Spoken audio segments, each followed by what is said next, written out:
சேலம் பைபாஸ்லேருந்து பனமரத்துப்பட்டி ஊருக்கு போகிற ரோட்டில் வந்து இந்த பனமரத்துப்பட்டி ஏரி ரோட்டில் உள்ள போனால் பனமரத்துப்பட்டி ஏரியை சென்றடையலாம். இந்த வீடியோ முழுமையாக பாருங்கள். இதுவரை அறியப்படாத பல தகவல்கள், காட்சிகள் நீங்கள் பார்க்க போகிறீங்க. ரொம்ப அற்புதமாக இருக்கும். தொடர்ந்து நீங்கள் வீடியோவை ஃபுல்லாக பார்த்துட்டு உங்கள் கருத்துக்களை பதிவிடுங்க. பிடிச்சிருந்தா ஷேர் பண்ணி லைக் பண்ணுங்கள், கமெண்ட் பண்ணுங்கள். வாங்க நம்ம பனமரத்துப்பட்டி ஏரியை நோக்கி போகலாம். ஓவியங்களை, இயற்கையை போன்று ஓவியங்களை வரைஞ்சி 2 மைல்கள் தோகை விரித்து கொண்டு ஆடுவதை பாறை முனியப்பன் கோயிலுக்கு வந்திருக்கோம். வேண்டுதல் நிறைவேறிச்சுன்னா இந்த மாதிரி இந்த பாம்பு புத்து நாகம்னு சொல்லக்கூடிய பாம்பு மெயின் பாயிண்ட் இப்பதான் வந்துக்கிறேன். நான் ரிட்டையர்ட் ஆகிட்டேன், என் பையனுக்கு எல்லாம் காமிச்சிடணும் சார்.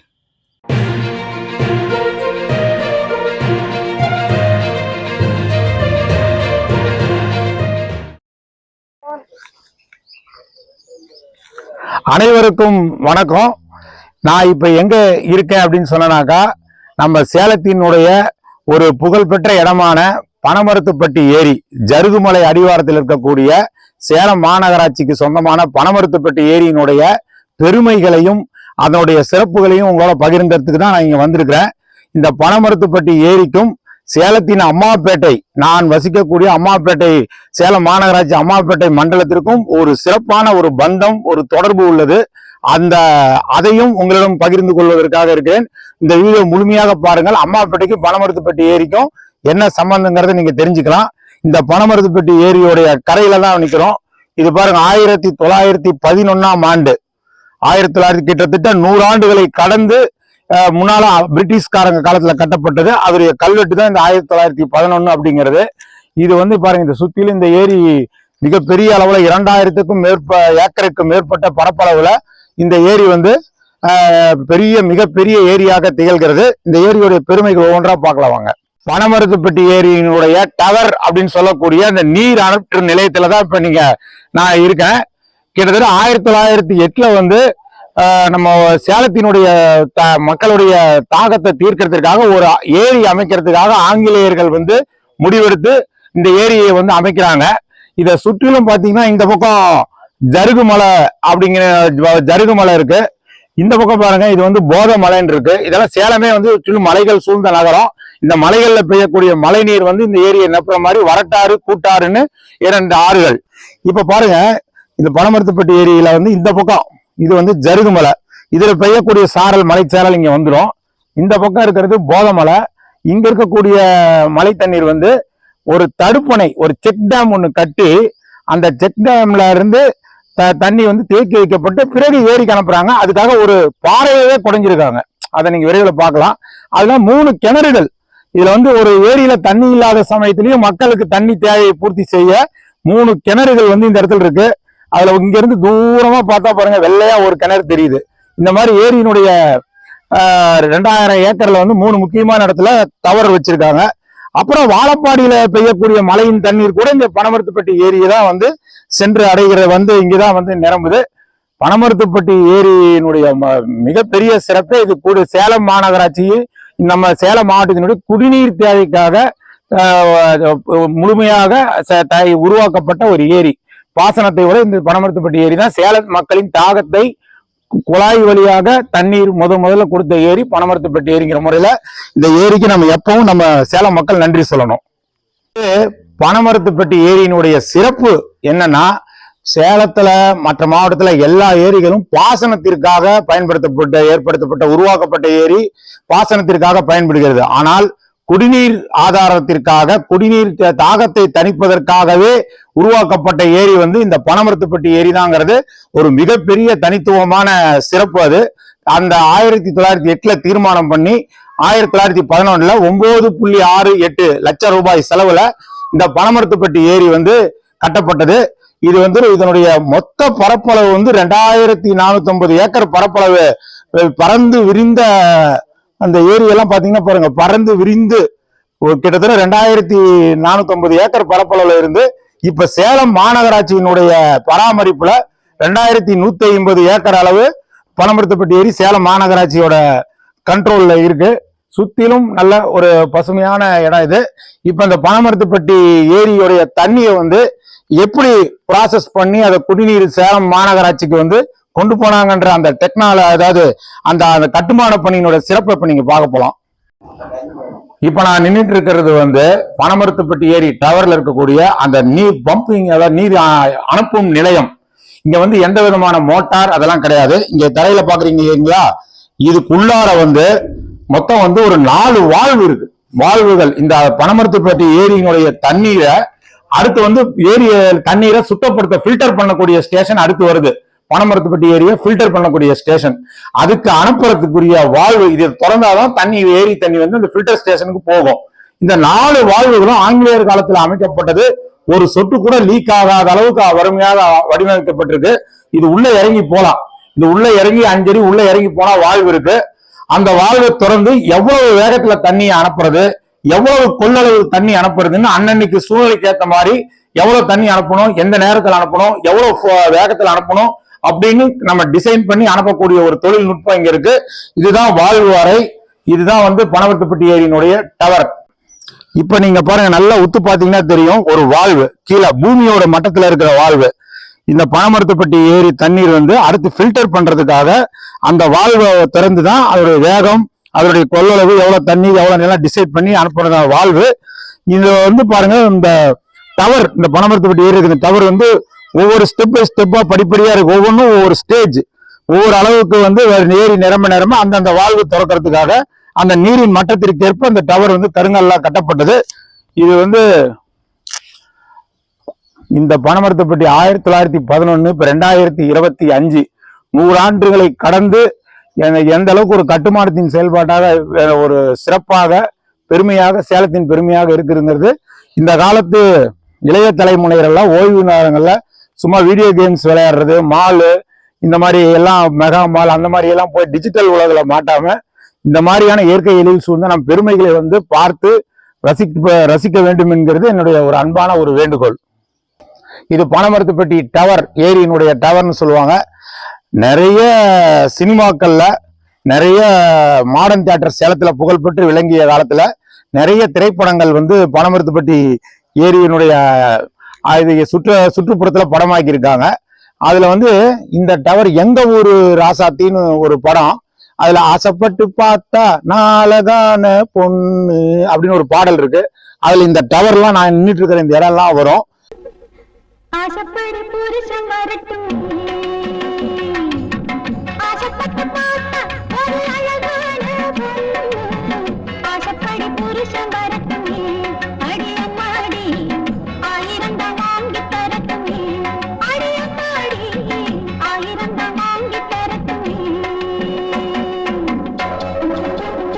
மிக முக்கியமான இதயம் போன்ற பகுதிக்கு நம்ம வந்திருக்கோம். அதாவது ஃபில்டர் ஸ்டேஷன். இங்கதான் வாட்டர் ஃபில்டர் ஆகி சேலத்துக்கோ ராசிபுரத்துக்கு போகுது. இது பத்தி இது வந்து சேலத்துல இருந்து பனமரத்துப்பட்டி ஏரியில இருந்து அம்மாப்பேட்டைக்கு போறது நிலமட்டத்தினுடைய கிராவிட்டினால மோட்டார் உதவி இல்லாம போற டெக்னாலஜி ஏற்கனவே நான் சொல்லிட்டேன். ஆனா அந்த நீர் எப்படி சுத்தம் பண்றதுன்னு கேட்டா அசந்து போயிருவீங்க. அது வந்து ஒரு முன்னோர்கள், நம்முடைய பாரம்பரியமா சோழர்கள் கால மன்னர்கள்லாம் ஏரியில எப்படி ஃபில்டர் பண்ணாங்களோ அந்த முறையில பண்ணியிருக்காங்க. அதை பற்றி நம்மளுக்கு இங்க எனக்காக வருகை தந்திருக்கக்கூடிய அம்மாப்பேட்டை மண்டல உதவி ஆணையாளர் ஐயா வேடியப்பன் சார் அவர்களுக்கு வணக்கம் சார். இந்த பனமரத்துப்பட்டி ஏரியில இது ஃபில்டர் ஸ்டேஷன் சொல்றீங்க, இது எப்படி செயல்படுது, இதோட சிறப்புகள் என்னங்கறத நீங்க கொஞ்சம் இந்த வீடியோ பாக்குறவங்களுக்கு சொன்னீங்கன்னா நல்லா இருக்கும். சரி, இப்ப நம்ம அங்க ஏரி பார்த்தோம். ஏரியில டவர்ல 4 வால்வு இருக்கு. அந்த 4 வால்வுக்கும் இந்த படிகாரத்தை போட் மூலியமா கலக்கி அந்த தண்ணி வந்து எந்த சேதாரமும் இல்லாத, அதுல எதுவும் கலந்துராம சுத்திகரிக்கிறதுக்கு அங்கேயே வந்து போட் மூலியம் தினந்தோறும் வந்து நம்ம பரிசல் மூலியமா படிகார கற்களை கொண்டு போய் கலத்துட்டு அதுல இருந்து வரக்கூடிய தண்ணி இது முதல் கேட் வால், அது 2வது. ஆமா, இங்க கேட் வால். ஆமா, உள்ள வருது. அதுக்கு அடுத்தது அங்க போகுது, அதுக்கு அடுத்து அங்க போகுது. 3 இடம் இருக்கு. இந்த 3 இடத்து வழிதான் இந்த ஃபில்டர் ஸ்டேஷனுக்கு வருது. இந்த ஃபில்டர் ஸ்டேஷன் பார்த்தோம்னா கீழே வந்து நமக்கு இங்க மணல் பரப்பி இருக்கக்கூடிய பகுதி வந்து நம்மளால பார்க்க முடியும். இந்த மணல் பரப்புக்கு கீழே சிப்ஸ் இருக்கு. அந்த சிப்ஸுக்கு இந்த மேல் பகுதியில வந்து மணல் பரப்பு இருக்கு. மணல் பரப்புக்கு அடுத்த லேயர் வந்து பார்த்தா சிப்ஸ் இருக்கு. சிப்ஸுக்கு அடுத்து வந்து 1.5 ஜல்லி வந்து இருக்கு. அதுக்கு கீழே வந்து உடக்கல் கட்டுக்கல் இருக்கு. அதுக்கு கீழே வந்து காரை இருக்கு.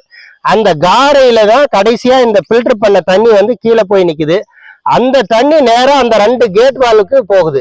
அந்த 2 கேட் வால் எதுன்னா, ஒரு கேட் வாலை திறந்தாக்கா சேலம் அப்ப நகராட்சியா இருந்தது. அந்த நகராட்சியில தாதகாப்பட்டியில ஒரு சம்ப் இருக்கு, அதே போல அம்மாப்பேட்டையில ஒரு சம்ப் இருக்கு. அம்மாப்பேட்டை கீழ் டேங்கருடைய சம்பினுடைய கெப்பாசிட்டி 22,50,000. அதே போல தாதகாப்பட்டியில ஒரு சிறிய சம்ப் இருக்கு.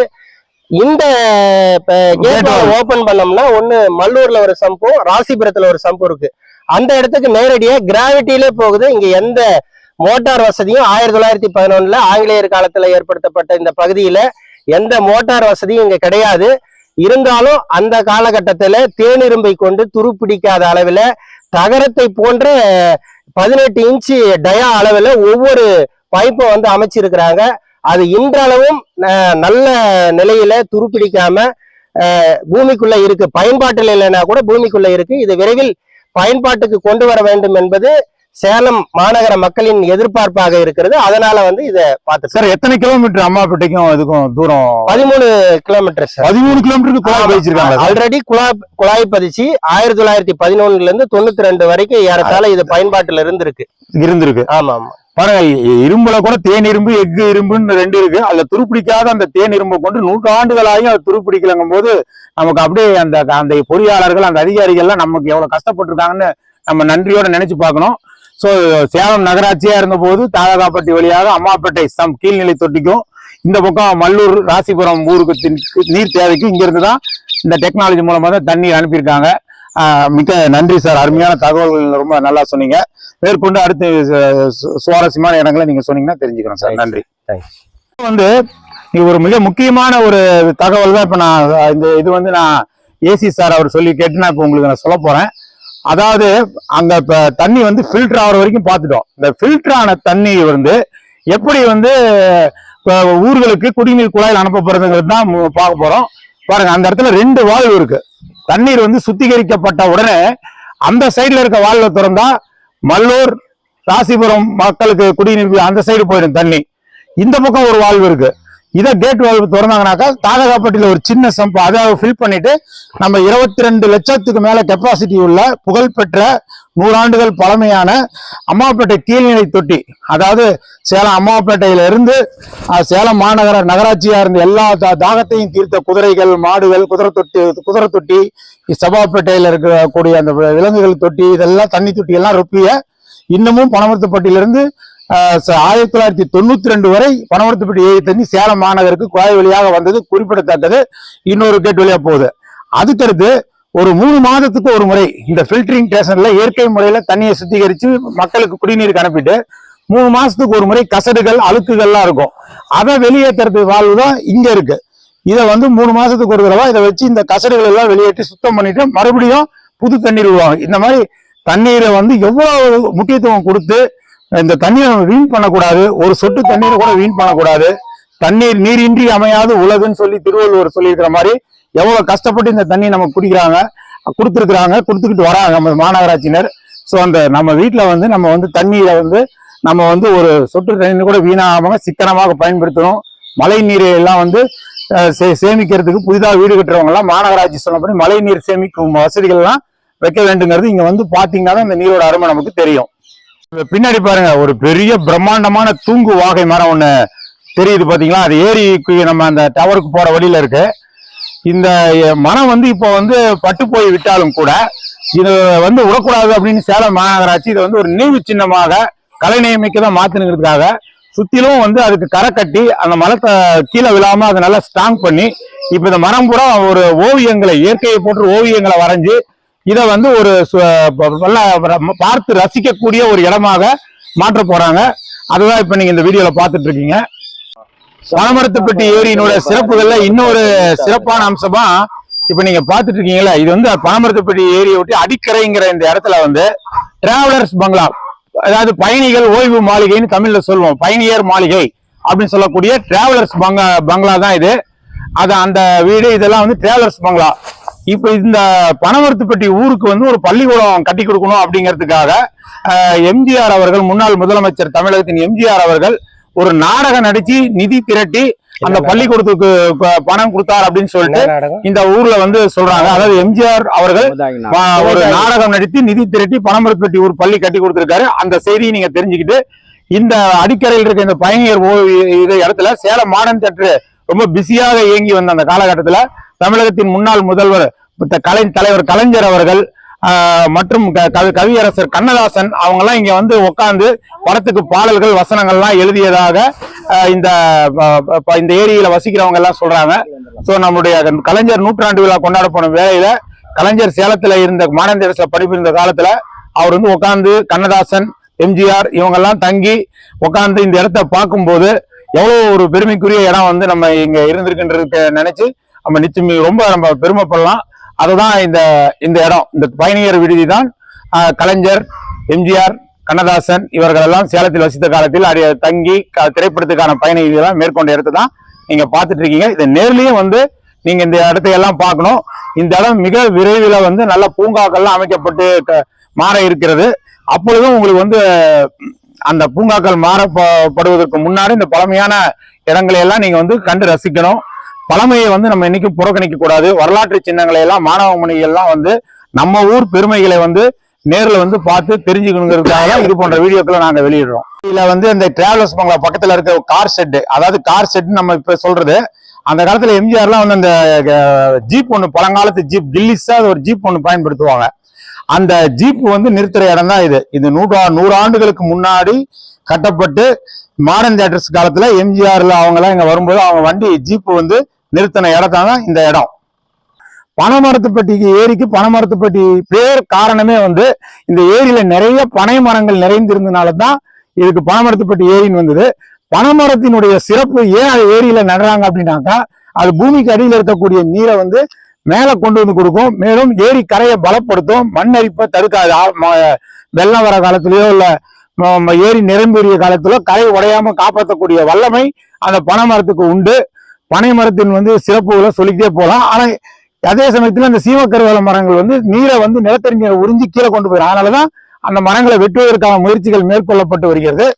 இப்ப ஏரியில வந்து 100 வயது கடந்த பனைமரங்கள் ஆங்காங்கே இருந்தாலும் இந்த ஏரி பனைமரத்துப்பட்டி ஏரின்னு அந்த பெயர்க்கேற்ப இதுல வந்து 1 லட்சம் பனைமரங்களை வந்து நடுறதுக்கான ஏற்பாடுகள் வந்து மாநகராட்சி செஞ்சிட்டு இருக்கு. ஏற்பாடுகள் இல்ல, விரைவில் 1 லட்சம் மரக்கன்றுகள் நடப்போறாங்க. பெயருக்கேற்ற மாதிரி பனை மரங்கள் நிரம்பி பனைமரத்துப்பட்டி ஏரி காட்சியளிப்பது. பனைமரத்துப்பட்டி ஏரியில எப்பயுமே ஏரி கரையில கிராமத்து தெய்வங்கள்லாம் இருக்கிறது நம்ம தமிழர்களின் பண்பாடு. ஏரிக்கரையில ஆத்தங்கரையில எல்லாம் முனியப்பன், இந்த மாதிரி புத்து அம்மன், இந்த மாதிரி எல்லாம் இருக்கிறத பார்த்திருக்கீங்க. அந்த மாதிரி பனைமரத்துப்பட்டி ஏரியில் அமைந்துள்ள இது பேர் வந்து நாகர்கோயில். இது கன்னியாகுமரி நாகர்கோயில் இல்ல, இந்த பாம்பு புத்து நாகம்னு சொல்லக்கூடிய பாம்பு வந்து இங்க கோயிலா மக்கள் வழிபடுறதா, அதை வந்து தெய்வமா நாகத்தை வழிபடுறதுனால இது நாகர்கோயில் பாருங்க. அந்த புத்தையே அப்படியே முகத்தை வந்து அம்மன் முகத்துல வடிவமைச்சு இங்க நல்லா பூஜை பண்ணி இங்க இருக்கிற பகுதி மக்கள்லாம் நேர்த்திக்கடன் அப்பப்போ வந்து வேண்டு ஆடு கடாலாம் வெட்டி சாப்பிட்டு இந்த அம்மன் வந்து இன்னும் வழிபட்டு இருக்கிறாங்க. பனைமரத்துப்பட்டி ஏரியில் அமைந்துள்ள ஒரு நாகர்கோயில், கிராமத்து காவல் தெய்வம் மாதிரி இந்த கோயில். அதுதான் இப்ப இந்த வீடியோவில் நீங்க பார்த்துட்டு இருக்கீங்க. பனைமரத்துப்பட்டி ஏரியில் அமைந்துள்ள இந்த நாகர்கோயிலினுடைய ஒரு தோற்றத்தை தான் இப்போ நீங்கள் இப்போ மிக அருகில் பார்த்துட்டு இருக்கிறீங்க. நாகர் சிலைகள், அந்த நாகருடைய புற்று, இதெல்லாம் நீங்கள் இந்த வீடியோ இப்போ இந்த கண்ணில் பார்த்துட்டு இருக்கீங்க. அது சட்ட மேதை அம்பேத்கர் ஐயா வந்து இந்த நம்மளுடைய பூர்வ குடிகள் வந்து நாகர்கள் தான் நம்மளுடைய பூர்வ குடிகள்னு சொல்லி ஒரு புத்தகத்தில் எழுதியிருக்காரு. அதாவது நம்மளோட வம்சாவளியில் மூத்த குடிமக்கள் வந்து நாகர்கள் தான். அப்படிப்பட்ட அந்த நாகர்கள் வந்து அந்த நாகத்தினால மக்களுக்கு எந்த துன்பமும் வரக்கூடாது, அது வந்து நல்ல விதமா இருக்கணுங்கிறதுக்காக அதுக்கு சாந்தப்படுத்துறதுக்காக இந்த ஆடு கோழி எல்லாம் வெட்டி தெய்வமா வழிபட்டுட்டு வராங்க. ஸோ இந்த கோயில் வந்து பார்க்கறதுக்கு ஒரு சும்மா புத்துமாறு இருக்கும். ஆனா இது மிகப்பெரிய வரலாற்று செய்தியை தாங்கியபடி இந்த கோயில் இருக்கு. நம்ம பூர்வக்குடிகள் நாகர்கள் அவர்கள் வந்து இந்த நாகத்தை தெய்வமா அதை வந்து அமைதிப்படுத்தி அது வந்து அதனால் எந்த தீங்கும் விவசாயத்திற்கும் மக்களுக்கும் வரக்கூடாதுன்னு வழிபட்டுட்டு வந்த இடம் இது. இப்ப நீங்க பாக்குறதுதான் அழகிய பனைமரத்துப்பட்டி ஏரிக்கரையின் அழகதான் இப்ப நீங்க பாத்துட்டு இருக்கீங்க. மூங்கில் காடுகள், விதவிதமான மரங்கள், இங்கேயும் பாருங்க மூங்கில் காடு ஓடுகள். இந்த பனைமரத்துப்பட்டி ஏரிக்கரை ரோடு தான், இந்த ரோடு தான் பனைமரத்துப்பட்டி ஏரிக்கரை ரோடு. பாருங்க, இந்த ஏரிக்கரை ரோடு வந்து இப்ப வந்து தார் சாலை போட்டு நல்லா வாகனங்கள் போற மாதிரி பண்ணியிருக்காங்க. அந்த காலத்துல இதெல்லாம் மண் ரோடா இருந்த காலகட்டத்துல இந்த முதலாளி திரைப்படத்துல SS ராஜேந்திரன் வந்து பாடின அந்த ஏரிக்கரையின் மேலே போறவளே பொன்மையிலே என்னருமை காதலின்னு அந்த பாட்டு, அந்த ஏரிக்கரை வந்து இந்த இடத்துல தான் இருக்கு. புகழ்பெற்ற அந்த தமிழ் திரை இசை உலகில் புகழ்பெற்ற சூப்பர் ஹிட் பாடல், அது காலம் கடந்து நிற்கும் பாடல்.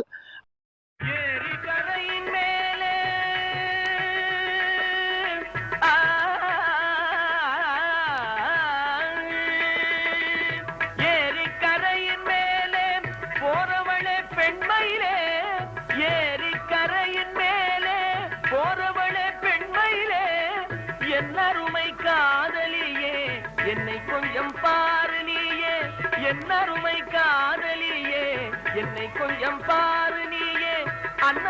இப்போ வந்து பனமரத்துப்பட்டி ஏரி வந்து கிட்டத்தட்ட 2500 ஏக்கரா. அதன் ஏரி கரை முடிஞ்சு இப்போ அந்த ஏரிக்குள்ளே ஜீப் மட்டும் தான் போக முடியும். அந்த மாதிரி இடத்துல ரொம்ப ரிஸ்க் எடுத்து உள்ளே ஒரு 5 கிலோமீட்டர் உள்ளே போனோம் அப்படின்னாக்கா ஒரு சக்தி வாய்ந்த பாறை முனியப்பன் கோயில் இருக்குது. அந்த பாறை முனியப்பன் கோயிலுக்கு தான் இப்போ நம்ம போயிட்டுருக்கோம். சமீபத்தில் அந்த கோயிலுக்கு கும்பாபிஷேகம் நடந்தது. ஒரு சுயம்புவாக இருந்து உருவான ஒரு பாறை முனியப்பன் கோயில். அதை வந்து நோக்கி தான் இப்போ இந்த பயணம். நாம் வந்து இந்த ஏரியினுடைய உள்பகுதியில் கருவேலங்காட்டுக்கு நடுவில் பயணம் பண்ணிகிட்ருக்குறோம். அதை தான் நீங்கள் இப்போ பார்க்குறீங்க. இப்போ வந்து பனமரத்துப்பட்டி ஏரியின் நடுவு கிட்டத்தட்ட மையத்துக்கு சில கிலோமீட்டர்கள் மண்பாதை வழியாக பயணம் செய்து ஏரியோட நடுவில் 3 கிலோமீட்டர், ஏறத்தாழ 3 கிலோமீட்டர் மண் ரோட்ல ஏரி கரையிலிருந்து மண் ரோட்ல பயணம் செய்து இந்த பாறை முனியப்பன் கோயிலுக்கு வந்திருக்கோம். இந்த சக்தி வாய்ந்த இந்த முனியப்பன் கோயிலோட தகவல்கள் நான் பாருங்க. அங்க ஒரு மிகப்பெரிய பாறை தெரியுதா ஏரியில? அந்த பாறையை பார்த்துக்கிட்டே வாங்க. அந்த பாறையோட ஆரிஜின், அந்த பாறையின் தொடக்கம் இந்த இடம் தான். இந்த பாறையவே ஒரு முனியப்பனா இந்த பகுதி கிராமத்து மக்கள், சுற்றுவட்டார மக்கள்லாம் பாறைய முனியப்பன் ஒரு காவல் தெய்வங்கிறது தெரியும். துஷ்ட சக்திகளை விரட்டி இந்த ஏரி காவலனா இருந்திருக்காரு. அவங்க ஏதாவது உடம்பு சரியில்லை, ஏதாவது ஒரு குழந்தை பிறக்கலன்னா இந்த முனியப்பனுக்கு ஒரு வேண்டுதல் வச்சு அந்த வேண்டுதல் நிறைவேறிச்சுன்னா இந்த மாதிரி டெரக்கோட்டா கலர்ல இருக்கிற இந்த பொம்மை செஞ்சு வைக்கிறது நம்மளுடைய தமிழக கிராமத்து வழக்கங்கள். அந்த மாதிரி செஞ்சு வைக்கப்பட்ட பொம்மை தான் இது. இந்த பாறை முனியப்பன் பாருங்க, கம்பீரமா வீட்டு இருக்காரு இல்லையா? அவருக்கு இப்பதான் வந்து கும்பாபிஷேகம் சமீபத்துல சில மாதங்களுக்கு முன்பு இந்த பகுதி மக்கள் வந்து சாலை அமைத்து புதுப்பித்து கும்பாபிஷேகம் பண்ணி வழிபட்டு இருக்காங்க. அந்த பாருங்க கீழே இருக்கிற அந்த சுயம்பு தான் பாறை முனியப்பன், சக்தி வாய்ந்த முனியப்பன். இதுக்கு வந்து வேண்டுதல் வச்சா கண்டிப்பா இவர் நிறைவேற்றுவாருங்கிறது இந்த பகுதி மக்களுடைய அசைக்க முடியாத நம்பிக்கை. அது எல்லா முனியப்பன் கோயிலும் இருக்க மாதிரி வேட்டைக்காரன் குதிரை, அந்த வேட்டை நாய், இதெல்லாம் காவல் இதெல்லாம் இருக்க மாதிரி. அப்புறம் கருப்பண்ணசாமி, நம்மளுடைய கிராமத்து தெய்வம் வந்து கருப்பண்ணசாமி. அவருடைய சிலையை எல்லாம் புதுப்பிச்சு பெயிண்ட் அடிச்சு பண்ணியிருக்காங்க. ஸோ இந்த வீடியோ பார்க்குற எல்லாருமே பனமரத்துப்பட்டி ஏரியில் இருக்கக்கூடிய இந்த பாறை முனியப்பன் கோயில் வந்து அவசியம் காண வேண்டிய ஒரு சிற்பு. அதே மாதிரி பாருங்க, மணி அடிக்கிறது எல்லாருக்கும். இப்ப யாகசாலை கும்பாபிஷேகம் நடந்ததுக்கு அடையாளமா பாருங்க யாக குண்டங்கள் கட்டியது எல்லாமே நம்ம பார்க்க முடியுது. ரொம்ப ஒரு அப்புறம் பாருங்க கிணறு இருக்கு அந்த இடத்துல. இந்த கிணத்துல வந்து தண்ணீர் வந்து இப்ப பயன்பாட்டுக்கு இப்ப எடுத்துக்கிறதா கிணறு வெட்டியிருக்காங்க. இது இப்ப இந்த இடத்துல காற்று ஜிலு ஜிலு ஜிலு ஜிலுன்னு குளுமையான காற்று, பசுமை போர்த்திய மரங்கள், அந்த ஜிலு ஜிலு ஜிலுன்னு அடிக்கிற அந்த காற்றுல நம்ம சுவாசிக்கும் போது நம்ம உடம்பே புத்துணர்வு பெறுது, மனசு புத்துணர்வு பெறுது. இந்த முனியப்பன் நம்மளை வழிபடும் போது நம்ம கிராமத்து தெய்வங்கள் எல்லாம் எந்த அளவுக்கு மக்கள் இருந்திருக்காங்கன்னா, அந்த பெரிய பாறை மலை, இங்க நிறைய முயல்கள் பார்க்கலாம் பாருங்க. பறவைகள், வேடந்தாங்கல் போல பறவைகள், நிறைய முயல்கள், நரிகள், மான்கள்லாம் இருந்ததாக சொல்லப்படுறாங்க. பனமரத்துப்பட்டி ஏரியின் கரையிலிருந்து 3 கிலோமீட்டர் உள்ள வந்தா இந்த அற்புதமான இந்த பாறை முனியப்பன் சக்தி வாய்ந்த கடவுளை நீங்க பார்க்கலாம். இந்த பாறை முனியப்பனிடம் எல்லாருக்காகவும் நான் வேண்டிக் கொள்கிறேன். இப்போ இந்த வீடியோவின் மிக முக்கியமான கட்டம், பனமரத்துப்பட்டியின் ஏரியில் ஏதோ ஒரு இடத்துல சோழர் கால கல்வெட்டு இருப்பதாக ஒரு தகவல் நாங்கள் அறிஞ்சோம். ஆனால் அந்த கல்வெட்டு எங்கே இருக்குங்கிறத வந்து சரியாக யாராலையும் ஐடென்டிஃபை சமீப காலங்களில் கண்டுபிடிக்க முடியல. இந்த தகவலை நாங்கள் ஏசி சார் வேடியப்பன் சார் சொன்னோடனே நானே வரேன்னு சொல்லி அங்கே இருக்க மக்கள்கிட்ட விசாரித்து கிட்டத்தட்ட வண்டியே போக முடியாத ஒரு குறுகலான ஒரு ஒத்தையடி பாதையில் அந்த உள்ளூர் மக்கள் உதவி கொண்டு அந்த கல்வெட்டை பற்றி இருக்கிற இடத்த தோராயமாக கேட்டு தெரிஞ்சுக்கிட்டு அந்த வழிகாட்டி முன் செல்ல ஏசி சார் வேடியப்பன் அவர்களும் நமது வரலாற்று ஆய்வாளர் ஏடி மோகன் அண்ணன் அவர்களும் அந்த பாதையில் நல்ல முட்கள்லாம் நிறைந்த அந்த பாதையில் அதையெல்லாம் பொருட்படுத்தாமல் கடுமையான வெயிலில் நடந்தே அந்த கல்வெட்டை கண்டுபிடிக்கிற நோக்கத்தோடு எப்படியும் அந்த கல்வெட்டை கண்டுபிடித்து அதை வந்து இன்றைக்கி வெளி உலகத்துக்கு காட்ட வேண்டும் இந்த வீடியோவில் என்ற ஒரு உறுதியோடு அவர்கள் வந்து இந்த கடினமான பாதையில் வந்து பயணம் மேற்கொண்டு அந்த கல்வெட்டை வந்து நோக்கி போயிட்டுருப்பாங்க. அந்த கல்வெட்டை வந்து அவங்க கண்டுபிடிக்கிறாங்களா, அந்த கல்வெட்டையெல்லாம் நீங்கள் இந்த வீடியோவில் பார்க்க முடியுமாங்கிறது தான் சஸ்பென்ஸ். அது வந்து ஒரு சோழர் காலத்து கல்வெட்டு, கிட்டத்தட்ட 1000 ஆண்டுகள் முன்பு வந்து பதிவான கல்வெட்டு அது. அந்த கல்வெட்டை வந்து கிடைக்குமா கிடைக்காதாங்கிறத தொடர்ந்து பாருங்கள். எஸ், கண்டுபிடித்தோம் கல்வெட்டை. கடும் முயற்சி கிடையில் அந்த சோழர் காலத்து கல்வெட்டு இருந்த பாறை கண்டுபிடிக்கப்பட்டது. உடனே வரலாற்று ஆய்வாளர் மோகன் அதில் உள்ள எழுத்துக்களை வந்து அந்த கல்வெட்டை சுத்தம் செய்து அதில் உள்ள எழுத்துக்களை எல்லாம் படிக்க வேண்டும், பதிவு செய்ய வேண்டும் என்பதற்காக கழுவி சுத்தம் செய்து மைதா மாவை அந்த கைகளினால் அந்த இடத்துல வந்து கல்வெட்டின் மேலே நன்று தோய்த்து, நல்லா ஒரு வரி விடாமல் தோய்த்து அதை தான் பண்ணுற காட்சி தான். கல்வெட்டை வந்து எப்படி படிக்கணும், ஒரு கல்வெட்டு பண்ணால் முதல்ல நல்ல தண்ணியில் கழுவிட்டு இந்த மாதிரி மாவு வைத்து தோய்த்தா தான் அதில் இருக்கக்கூடிய எழுத்துக்கள் வந்து தெரியும். அது பிராமி கல்வெட்டு எழுத்துக்களா தமிழ் எழுத்துக்களா என்பதை வந்து நம்ம சொல்ல முடியும். இந்த கல்வெட்டிலெல்லாம் சா து இந்த மாதிரி தமிழ் எழுத்துக்கள் இருப்பதால் இது ஒரு தமிழ் கல்வெட்டு, சோழர் காலத்து கல்வெட்டு என்பதை அறிய முடிகிறது. அவர் தான் ஏடி மோகன் அண்ணன் தான் இப்போ கல்வெட்டை வந்து தூய்மைப்படுத்திகிட்டு இருக்காரு. அதை தான் இப்போ நீங்கள் வந்து பார்த்துட்ருக்கீங்க. இப்போ அந்த கல்வெட்டின் மெயின் பாயிண்ட் இப்போ தான் அந்த கல்வெட்டை பார்த்துட்ருக்கீங்க. அந்த எழுத்துக்கள்லாம் தமிழ் எழுத்துக்கள். குலோத்துங்கன் சோழ கல்வெட்டு இது நிலத்தை தானமாக கொடுத்ததின் கல்வெட்டு.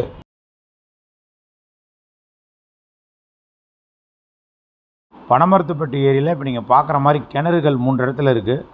ஏரி வெட்டினால் கூட இந்த கிணத்துல டெய்லி ஊற்று போல் தண்ணீர் எடுக்கும், குடிநீருக்கு பயன்படும். அதேபோல் ஏரி நிரம்பி வழிந்தாலும் கிணற்றுக்குள் தண்ணீர் போகாதபடி இந்த கிணத்தினுடைய உயரம் வந்து கட்டியிருக்காங்க. இந்த கிணத்துல எப்போவுமே தண்ணி இருக்கும், வற்றாது. அந்த நீர் வந்து ஊற்றெடுக்கும். ஸோ ஏரியில் தண்ணி இல்லாத போது இந்த கிணற்று நீரை வந்து இப்பகுதி மக்கள் பயன்படுத்தி கொள்கிறார்கள். பனமரத்துப்பட்டி ஏரியில வந்து மூங்கில் மரங்கள், மூங்கில் காடுகள் சொல்லுவோம், ஓங்கி வளர்ந்த மூங்கில் காடுகள் எல்லாம் இப்ப நீங்க பாத்துட்டு இருக்கீங்க. இன்னொரு தகவல் என்னன்னாக்கா, இங்க நிறைய மயில்கள் வந்து இன்னைக்கு வந்து தோகை விரித்து ஆடுது. அதாவது மே 3ஆம் தேதி இன்னைக்கு தோகை விரித்து ஆடுது. மயில் தோகை, மழை வருவது மயிலுக்கு மட்டும்தான் தெரியும்னு சொல்லுவாங்க. சோ இப்போ வந்து இன்னைக்கு மழை பெய்யும், இல்ல இன்னைக்கோ நாளைக்கோ மழை வரப்போவதற்கான அறிகுறி மயில் தோகையை விரித்து ஆடுவது. சோ இந்த மயில் வந்து எப்படி இயற்கைக்கும் பறவைக்கும், பறவைகள் சில விஷயங்களை முன்கூட்டியே அறிவிக்குதுங்கிறதுக்கு உதாரணம் இப்ப மயில் இங்க தோகை விரித்து ஆடுறது. பனமரத்துப்பட்டி ஏரியில மயில்கள் துள்ளி விளையாடக்கூடிய காட்சி தான் இப்ப நீங்க பாத்துட்டு இருக்கீங்க. இந்தியாவின் தேசிய பறவை மயில். இந்த காலை வேலையில இங்க மயில்கள் எல்லாம் வந்து இந்த இடத்துல, இயற்கை சூழ்ந்த இந்த இடத்துல நல்லா மயில் அகவும் நல்லா ஒவ்வொன்று விளையாடிட்டு இருக்கு. கண்கொள்ளா காட்சி.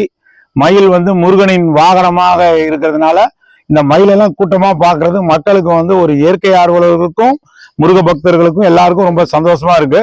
இந்த மலைப்பகுதியில் எப்பாரு ஒரு மயில் தோகை இப்ப விரிச்சிட்டு இருக்குது. ஆண் மயில் தோகை விரிக்குன்னு நம்ம படிச்சிருக்கோம் பாடகத்துல. இப்ப பாருங்க, 2 மயில்கள் தோகை விரித்து கொண்டு ஆடுவதை நீங்க கவனிக்கலாம். நேர்லயும் வந்து நீங்க இந்த மயில்களின் அழகை நேரம் கிடைக்கும் போது வந்து ரசிக்கலாம். அப்படி ஒரு அருமையான இடம் வந்து பனமரத்துப்பட்டி. அதே போல இப்ப அக்னி நட்சத்திரம் அப்படின்னு சொல்லக்கூடிய கத்திரி வெயில் அப்படிங்கிறது ஆரம்பிக்க போகுது. அந்த கத்திரி வெயில்ல மழை பெய்யும். அந்த கத்திரி வெயில் ஆரம்பிக்கிறதுக்கும் மயில் தோகை விரித்து ஆடுவதற்கும் ஒரு இயற்கை ஒரு என்ன சொல்றது, அது வந்து ஒரு முன்கூட்டியே நமக்கு அறிவிக்கக்கூடிய ஒரு செயல் தான் இந்த மயில் இப்ப தோகை விரித்து ஆடுறது பனமரத்துப்பட்டி ஏரியில. நீங்க பார்த்துட்டு இருக்கிறது வந்து மேல ஒரு சின்ன ரூம் பாத்தீங்களா, அது படிகார கல் வச்சிருந்த ரூமு. மீனவர்கள் பனமரத்துப்பட்டி ஏரியில மீன் பிடித்து மீனவர்கள் வந்து இருந்திருக்காங்க. அதற்கு முன்னாடி அந்த பரிசல்ல போய் இந்த வாட்ச்மேன் சொல்லக்கூடிய இந்த ஏரியை பராமரிக்கிறவங்க, ஏரி காப்பாளர்கள் வந்து படிகாரத்தை, அதாவது இந்த பாசனம் எல்லாம் பிடிக்காம தண்ணீரை சுத்தம் செய்யறதுக்காக பரிசல் ஏரியை சுற்றிலும் போய் படிகாரத்தை போட்டு விடுவாங்க. படிகார கல் போட்டா நீர் வந்து தூய்மையாகுங்கிறது நமக்கு தெரியும். அதனால இதுக்கு பேர் படிகார ரூம்னு பேரு இது. மேலும் இங்க பாருங்க, இந்த பாறையெல்லாம் இருக்கு பாருங்க. இந்த பாறையில எல்லாம் மீனவர்கள் பரிசல்ல மீன் பிடிச்சிட்டு வந்து பரிசல காய போடுற இடம். இந்த இடத்துல பரிசல்ல காய போடுவாங்க. பனமரத்துப்பட்டி ஏரி மீன் வந்து ரொம்ப ருசியா இருக்குங்கிறது அது அந்த காலத்துல சாப்பிட்டவங்க எல்லாம் பதிவு பண்ணியிருக்காங்க. இது அந்த படிகார ரூமையும் மீனவர்கள் ஓய்வு எடுக்க ரூமும் தான் பார்த்துட்டு இருக்கீங்க. இந்த பாறைகள்ல தான் பரிசல்கள் எல்லாம் கமுத்தி காய போடுறது. இங்க இந்த இடத்துலதான் வந்து மீன் பிடிக்கக்கூடிய இடம் வந்து இந்த பனமரத்துப்பட்டி ஏரியில மீன்கள் பிடிக்கக்கூடிய ஒரு பகுதி தான் இப்ப இது. நம்ம பார்க்கக்கூடிய இந்த இடம் போதை மலையிலேருந்து வரக்கூடிய வரட்டாறு, கொரட்டாறு, கூட்டாறு 3 ஜாயின் பண்ணிட்டு வரக்கூடிய இந்த ஆற்றுலேருந்து 1 கிலோமீட்டர் அளவுக்கு மலையே வந்து குடைஞ்சி இந்த பனமரத்துப்பட்டி ஏரிக்கு தண்ணீர் கொண்டு வரப்பட்டு இருக்கக்கூடிய இந்த பகுதி. இந்த கதவணை என்னன்னா, இந்த கதவணை வந்து ஏரி நிரம்பிருச்சுன்னா இந்த கதவணை மூடிட்டா அங்கே இருக்கக்கூடிய அந்த ஆறானது நேராக மல்லூரை நோக்கி பயணம் பண்ணும். அப்படி இதை ஓப்பன் பண்ணிவிட்டு அந்த கதவணை மூடுனா நம்ம பனமரத்துப்பட்டி ஏரி வந்து நிரம்பும். இது எதற்காக இப்படி அமைக்கப்பட்டிருக்குதுன்னா, கிராவிட்டி அடிப்படையில் தண்ணீரை கொண்டு வரதுக்காக. கீழ்ப்பகுதியில் ஆறு இருந்தாலும் கிட்டத்தட்ட வந்து ஒரு 20 அடி அளவில் உயரத்தில் எழுப்பி உள்ள ஏரியை நிரப்புறதுக்காக இந்த திட்டங்கள் வந்து ஆங்கிலேயர் காலத்திலே இது தீட்டப்பட்டிருக்கு. இதில் என்னன்னு பார்த்தீங்கன்னா, அப்போ வந்து முழுக்க முழுக்க மனித உழைப்பை வச்சு கட்டது இந்த மலையை குடைஞ்சி நீர்வழி பாதையை ஏற்படுத்தியிருக்காங்க. இப்ப நீங்க பார்த்துட்டு இருக்கிறது பனமரத்துப்பட்டி ஏரிக்கு வந்து ஜருகுமலை போதமலையிலிருந்து செய்யற சாரல் மலை தண்ணீர் வந்து வரக்கூடிய கூட்டாறு, அதைதான் இப்ப பார்த்திருக்கீங்க. இந்த ஆறு வழியாதான் மலைப்பகுதியில் பெய்யக்கூடிய மழை நீர் வந்து பனமரத்துப்பட்டி ஏரிக்கு செக் டேம் வழியாக அவங்க வந்து அனுப்புறாங்க. அந்த கூட்டாரினுடைய ஒரு சிறு பகுதி தான், ஒரு கொக்கு கூட பாருங்க அந்த ஆறுல இருக்கிறத நம்ம பார்த்துட்டு இருக்கோம். இப்போ பார்த்துட்டு இருக்கிறது குரால் நத்தத்தில் இருக்கக்கூடிய ஒரு செக் டேம் தடுப்பணை. இந்த மாதிரி 117 தடுப்பணைகள் வந்து பனமரத்துப்பட்டி ஏரி சுற்றிலும் மலை அடிவாரத்தில் இருக்குது. இந்த செக் டேம் 117 நிரம்பினாதான் பனமரத்துப்பட்டி ஏரிக்கு தண்ணி வரும். அதனாலதான் இந்த செக் டேம் இருக்கிறதுனாலதான் நிறைய இருக்கிறதுனால தண்ணி வர மாட்டேங்குதுன்னு ஒரு குறைபாடு ஒன்று பொதுவாக வழக்கத்தில் உள்ளது. அந்த குறைபாடுகளை போக்க அதை வி ஷேப்ல நடுவுல வந்து பண்றதுக்காக ஒரு மாவட்ட ஆட்சித்தலைவர் அவர்கள் சொல்லியிருக்காங்க. இந்த செக் டேம் போட்டு இதெல்லாம் ரொம்பினதுக்கு அப்புறம் தான் தண்ணி வந்து வரப்போம். இது வந்து வரட்டாறில் இருக்க ஒரு செக் டேம் தான் இப்ப நீங்க பாக்குறீங்க. இது வழியா தான் பனமரத்துப்பட்டி ஏரிக்கு போய் தண்ணீர் நிரம்பும். ஏரியில நடுவுல பயணம் செஞ்சு இப்ப குரால் நத்தம் ஊர் ஒட்டியுள்ள பகுதிக்கு வந்திருக்கோம். இங்க பாருங்க, சேலம் மாநகராட்சிக்கு பனமரத்துப்பட்டி பராமரிப்பு சொந்தமானது. பனமரத்துப்பட்டி ஏரிங்கிறதுக்கு ஆதாரம் சேலம் மாநகராட்சி பனமரத்துப்பட்டி குடிநீர் திட்ட பகுதி பொறியியல் அலுவலகம் இயங்கி வந்த பகுதி. பனமரத்துப்பட்டி ஏரியிலிருந்து சேலம் மாநகராட்சிக்கு தண்ணீர் வழங்கும் போது அந்த இன்ஜினியரிங் அலுவலகம் இங்கதான் இறங்கிட்டு இருந்தது. பட் ஒரு கட்டத்துல காலரா நோய் 1960களில் காலரா நோய் பரவும் மேட்டூர் கூட்டு குடிநீர் திட்டம் வர ஆரம்பிக்கவும் பனமரத்துப்பட்டி ஏரி நீர் திட்டத்தை வந்து மக்கள் சேலம் மாநகராட்சி நிறுத்திட்டு மேட்டூர் காவிரி நீரை சேலம் மக்களுக்கு கொடுக்க ஆரம்பிச்சுட்டாங்க. பனமரத்துப்பட்டி ஏரி வந்து 1911 இருந்து சேலம் மாநகராட்சிக்கு சேலம் நகராட்சி பகுதிக்கு குடிநீர் கொடுத்துட்டு இருக்கும் போது செயல்பட்டு கொண்டு வந்த பொறியியல் பகுதி. அதுதான் மேல போர்டுல பாக்குறீங்க, சேலம் மாநகராட்சி பனமரத்துப்பட்டி குடிநீர் திட்டம்னு சொல்லிட்டு. அந்த வகையில இது ஒரு ஆதாரம், பனமரத்துப்பட்டி நீர் வந்து சேலம் மக்கள் குடிச்சிருக்காங்க அப்படிங்கிறதுக்கு இது ஒரு ஆதாரம் இந்த அலுவலகம்.